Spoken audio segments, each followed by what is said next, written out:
hoje a gente vai conversar com o Gilson, presidente do Taubaté. Hoje o Taubaté, que é o segundo colocado da Série A2. Estou até com a minha camisa do Taubaté aqui hoje, que eu trouxe para... Ela estava pendurada aqui atrás, mas a gente teve uma dificuldade de cenário, então eu tive que tirar ela daqui de trás, mas é um prazer conversar com você. Muito obrigado pelo tempo aí nesse bate-papo. Beleza, Pedro. Assim, como eu falo, eu dentro do clube, né, passei por praticamente quase todas as funções, né? Fui atleta, fui auxiliar técnico, até algumas partidas como treinador interino, gerente de futebol e atualmente agora como presidente, né? Queria começar aqui com uma pergunta para que você pudesse até contextualizar um pouco a galera que está assistindo esse vídeo em relação ao planejamento do Taubaté para 2020, como que ele é feito em relação a contratações, em relação a patrocínios, se existe algum projeto para o segundo semestre, como que foi feito? Então, na verdade, a partir da hora que nós assumimos, como eu falei, fui gerente de futebol em 2015, né, responsável pela montagem daquela equipe que foi campeã da Série 3, e passamos alguns anos, né, claro que sonhando com acesso, mas nos estruturando, né, a prioridade era se manter na divisão, principalmente nos 2 primeiros anos, que caíram 6 equipes. Acho que o Taubaté se consolidou. E esse ano nós viemos, assim, montamos uma equipe competitiva realmente para poder trazer o acesso para a cidade, né, para o clube. E começamos essa montagem, né, não começou agora, né, em 2020, né, começamos em maio do ano passado, né, através dos primeiros contatos com o Carlito, trouxemos o Carlito, né, que era o atual diretor de futebol, campeão da divisão pelo Santo André, teve passagens vitoriosas pelo Guaratinguetá. Então era a grande aposta nossa, né, trazendo um diretor de futebol vencedor que dispensa, né, o currículo fala por si. E começamos a montagem através da Copa Paulista de 2000, usamos a Copa Paulista como laboratório, a Copa Paulista de 2019, e começamos a montagem já, né, nos fortalecendo para o campeonato da série de 2020. Então montamos uma equipe, como eu falei, competitiva, né, estávamos muito bem na competição, a equipe com a chegada também do João Valim, aí assimilou rápido a metodologia do João e você viu que ficou uma equipe consistente, né, que dificilmente seria batida no restante da competição. Então, para nós, né, sabemos que, infelizmente, claro que a saúde está em primeiro lugar, né, sabemos da situação hoje, não só no Brasil, mas como em todo mundo, mas claro que nos pegou surpresa e para nós, falando em competição, foi muito ruim, que a equipe estava vindo uma crescente muito grande, né, viria muito forte para uma mata-mata e nós estávamos muito confiantes. Daí, devido a essa parada, né, como eu falei, hoje não tem ainda uma data certa para uma volta. O contrato de todos os jogadores se encerram agora no final do mês. Então, né, não sabemos ainda. Estamos conversando, mas como que nós iremos lidar com isso? Teremos que fazer negociações, né? Como eu falei, nosso orçamento ele começou em maio e o término dele seria em abril. Então, todos os nossos recursos ele foi montado para se encerrar em abril. Claro, o custo mais grosso, né? Nós temos patrocinadores do ano todo, mas para manter uma folha desse ano não é uma folha tão baixa, para se montar a folha, nós teríamos até abril. Então, passando de abril, teremos muitas dificuldades de se precisar montar mais uma equipe para poder terminar 1 ou 2 meses de campeonato. Então, tivemos uma videoconferência com todos os presidentes da Série 2 semana passada com o presidente da Federação Paulista, né? E ele nos passou que o campeonato tem que terminar em campo, não importa qual data, mas que terá que acabar. De começo, eu e alguns presidentes, nós fomos contra se não tivesse alguma ajuda extra financeira, algum recurso extra financeiro que pudesse nos ajudar a conseguir manter mais 1 ou 2 meses de salário. O presidente falou que não teria como, e nos avisou, se nós fôssemos contra, não teria mais as cotas futuras desse ano da TV e seria uma quebra de contrato e perderia a cota futura do ano que vem, né? Isso aí atrapalharia muitos clubes. Então todos os clubes voltaram atrás e acabou acatando a decisão da federação. Então agora a gente não sabemos ainda, ficar de marcar mais uma reunião para começo de maio, para ver como que está o cenário, né, como que estará o cenário no momento, para ver se consegue passar uma data de começo, né? O presidente nos aconselhou a todos os clubes não renovarem o contrato com os jogadores, porque realmente não tem como, assim, nós não teríamos condições de fazer mais 3 meses de contrato. Então, a ideia é o quê? É chamar os jogadores, o campeonato se encerrou dia 16 de março, né? Tentar ver, talvez pedimos para a federação tentar algum alinhamento com os sindicatos dos atletas, ver a possibilidade de, às vezes, fazer com esse 1 mês e meio que ficou parado, entre março e abril, se podemos estar utilizando o pagamento quando o campeonato retornar, que será mais 1 mês a 1 mês e meio. Então, não está muito certo ainda. Na sua opinião, qual que seria o mundo ideal, considerando que não que pudesse ter uma ajuda da federação ou da CBF, qual que seria o mundo ideal para o Taubaté hoje? Então, o mundo, assim, na verdade, o mundial não teve como que era o campeonato conseguisse encerrar até o final de abril, né? Infelizmente não. Hoje, seria muito importante se tivesse, porque nós sabemos que tem mais uma cota, né, para receber essa cota futura, embora o Taubaté, por dívidas trabalhistas passadas, da década de 90, 60% da nossa cota é penhorada, então praticamente quase também nós não utilizamos da cota.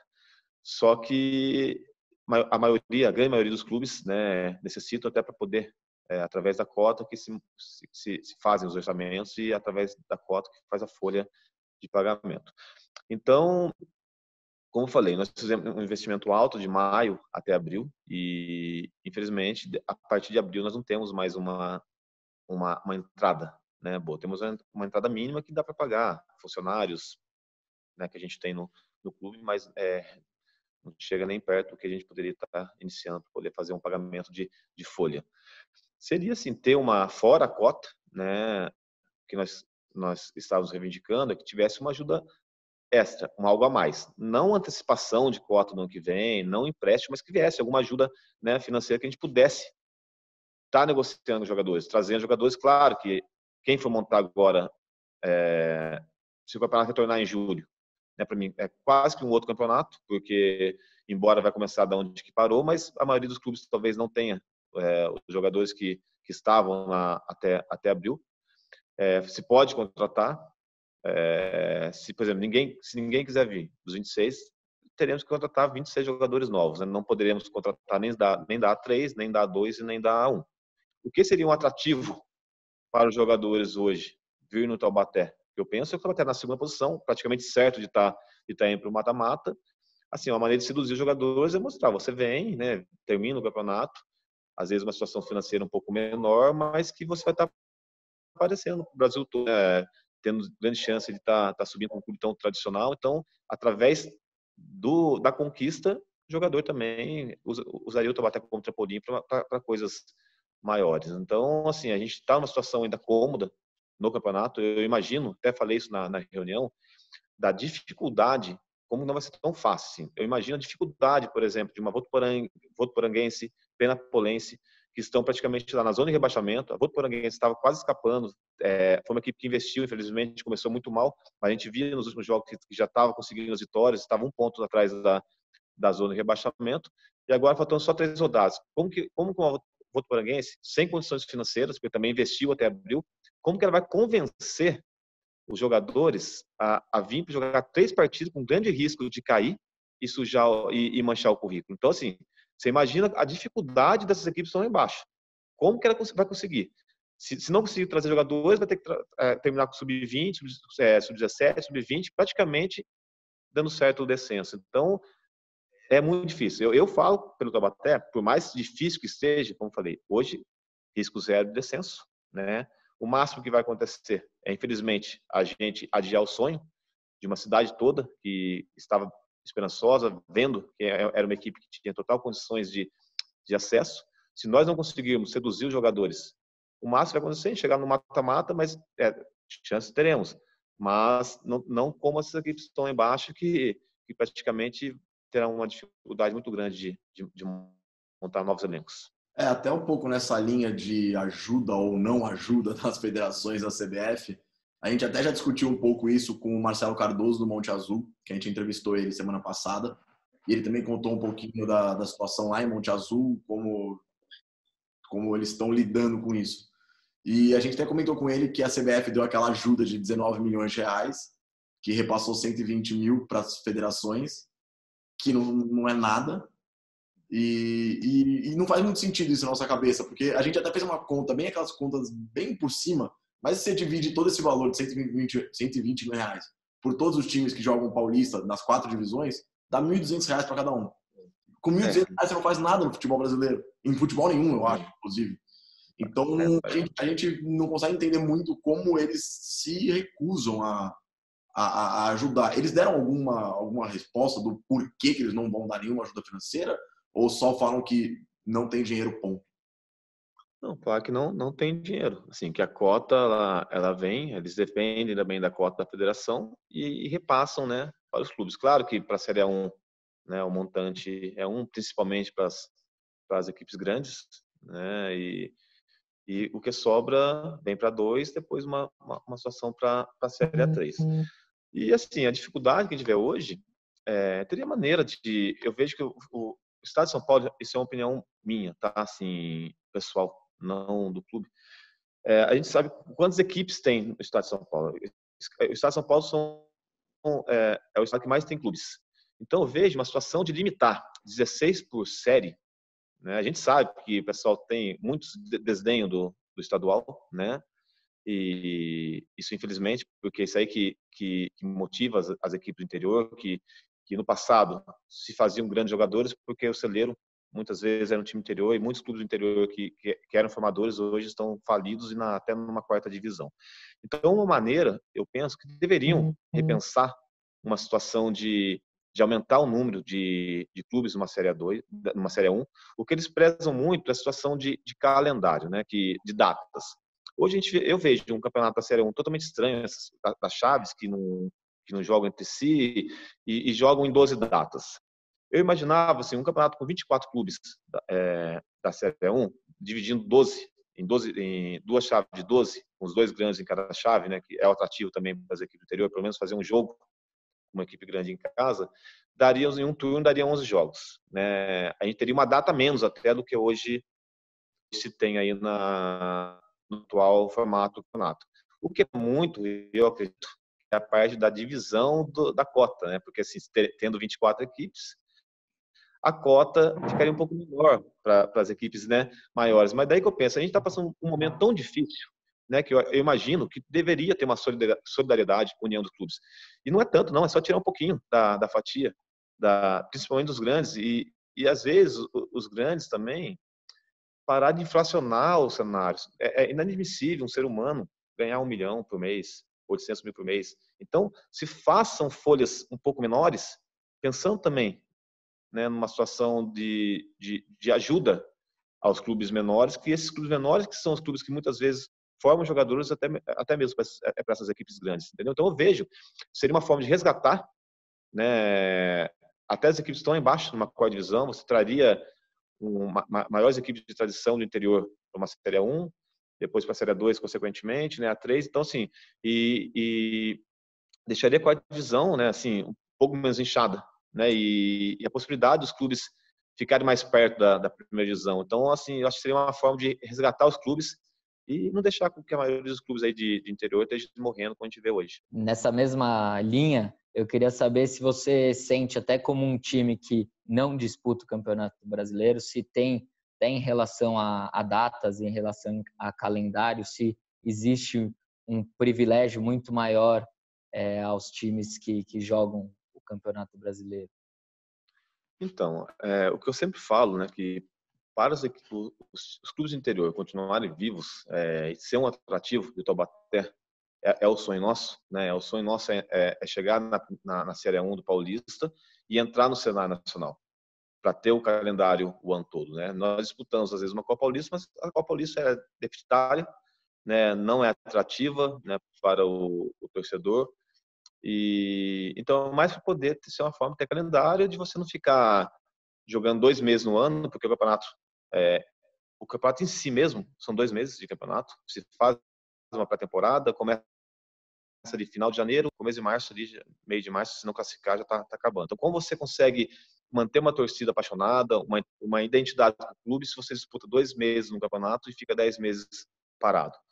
Então, por isso que nós entramos nos últimos anos na Copa Paulista, para poder continuar mantendo o clube vivo, né? Hoje nós temos uma loja também, do Taubaté, que ela não praticamente quase que empata, mas nós colocamos a marca em evidência. Então, assim, a gente tem feito de tudo para poder deixar que o torcedor não esqueça que o Taubaté tem uma equipe profissional dentro da cidade. Então, mas como eu falei, o sonho nosso é entrar no cenário nacional, e daí sim, fica atrativo, até a maneira de você conseguir montar elencos, né? Você monta um elenco praticamente para o ano todo, porque quando você disputa você entra para disputar um campeonato como a Série 2. E se você tiver equipe que já série dentro da divisão, você já começa atrás na montagem. Porque claro que os melhores jogadores que você vai estar tentando seduzir, eles vão querer ir para a equipe que tem um calendário o ano todo. Entendeu? Então, as equipes já entram um pouco mais fortalecidas. Então, é isso que eu sempre prezo. Para o Taubaté continuar vivo, respirando, ele precisa, o mais rápido possível, estar numa Série 1 para alegrar a cidade, o torcedor que há tanto tempo que está longe da Série 1 e entrar no cenário nacional. Então, como eu falei, a maioria dos clubes é em torno de 2 a 2 meses e meio de campeonato. Então, é muito pouco também para uma marca querer investir num clube, né? De 12 meses que tem um ano, a marca ficar exposta apenas 2 a 2 meses e meio. Então, a gente também tem a dificuldade de buscar parceiros, né? Tendo um calendário certo, fica mais fácil você apresentar, né, o clube, mostrar a importância da marca, que o parceiro vai estar em evidência o ano todo. Então, isso aí facilita também na parte de buscar recursos. Nessa questão de buscar recursos, a gente sabe que vários times trabalham, óbvio que tem os patrocínios que dão uma ajuda financeira, mas muitos patrocinadores trabalham com permuta. No Taubaté funciona de que jeito isso? Por exemplo, tipo, a Mil Clean paga alguma coisa ou oferece um serviço? Como é que funciona isso? Sim, hoje, assim, como eu falei, eu abdiquei de uma situação que eu gostava muito, que era estar perto do campo, né? Eu fui gerente em 2015, 16, mas algumas pessoas de influência da cidade, através mesmo da própria prefeitura, né? Nós conseguimos, através do prefeito, que ele abra portas de empresários, patrocinadores para a gente ir. E através do meu nome, assim, eles queriam que meu nome estivesse à frente do clube, porque era um nome que eles confiavam, que passava transparência. Então, isso aí facilitaria na hora de buscar os recursos. É claro que uma ligação, o prefeito não pode, né, ajudar o Taubaté, que é uma equipe profissional, mas ele pode fazer as ligações. Uma ligação dele nos ajuda muito na hora da forma que a gente vai ser recebido nas empresas. Então, eu fui o nome escolhido por eles, de confiança, de estar à frente do clube, para poder estar buscando essa capitalização aí dos recursos. Mas nós conseguimos, assim, por exemplo, a Milclean é uma empresa que patrocina, que entra com recursos, né, para o clube, mas a gente tem muitos patrocinadores aí através de permuta. Esse ano mesmo, nós conseguimos fazer várias melhorias em estrutura do estádio, né, fizemos um vestiário novo para os árbitros, né, já de padrão de Série 1, feminino, com ar-condicionado, tudo assim que o nosso realmente era muito ruim, o antigo, né, desde quando construiu o estádio. Então, quando chovia mais dentro do que fora. Então, já imagina, né, o árbitro já vinha daquele jeito, já bravo com o vestiário, entrava em campo, descontava ainda no clube, né? É uma brincadeira, mas é verdade. A gente era muitas vezes notificado pelo vestiário. Então, hoje nós temos um vestiário de padrão de Série 1. Fizemos uma reforma em todos os vestiários do clube. Hoje tem grama sintético no vestiário do Taubaté. Fizemos uma ala só do Taubaté, sabe, com armação. Nós fizemos melhorias enormes dentro do clube através de permutas com construtoras, entendeu? Então, isso aí nos ajudou bastante também. Então, a gente trabalha, como eu falei, através de permuta e também, né, patrocinadores que chegam para poder ajudar a gente pagar a folha. Eu acho que deu para passar um pouco do cenário que vocês estão vivendo aí. Acho que a conversa, eu, pelo menos aqui no roteirinho que eu estava seguindo, eu consegui matar todas as minhas dúvidas.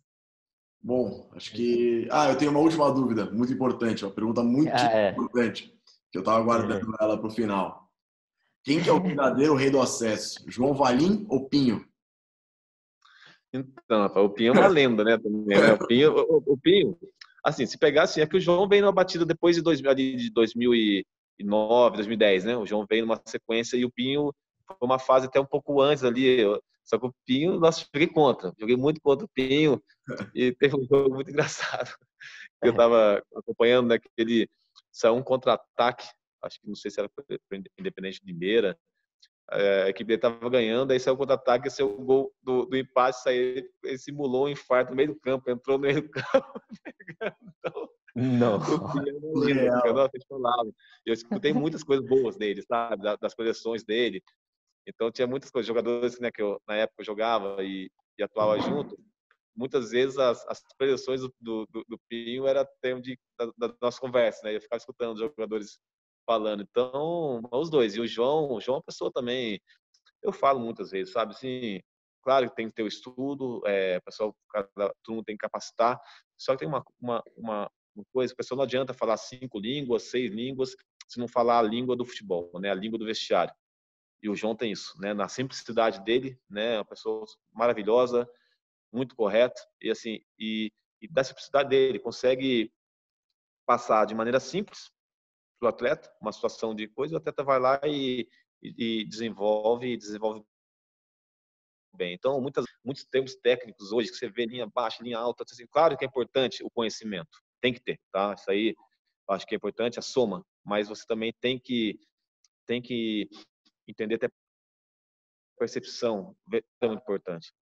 Você ter aquela noção de uma situação de vestiário, você vê um jogador ali, claro, quem está jogando, o jogador que está jogando está feliz, tá? Você tem que dar atenção para quem não está jogando, porque às vezes quem não está jogando pode, às vezes, minar um grupo. Bom, acho que a gente conseguiu cobrir tudo que a gente tinha para falar, inclusive a questão do Pinho e do Valim. E, bom, muitíssimo obrigado pelo seu tempo, pela conversa. Acho que foi muito boa mesmo. Valeu, cara. Valeu, Pedro. Abração. Valeu, Jussi. Valeu, Jussinho.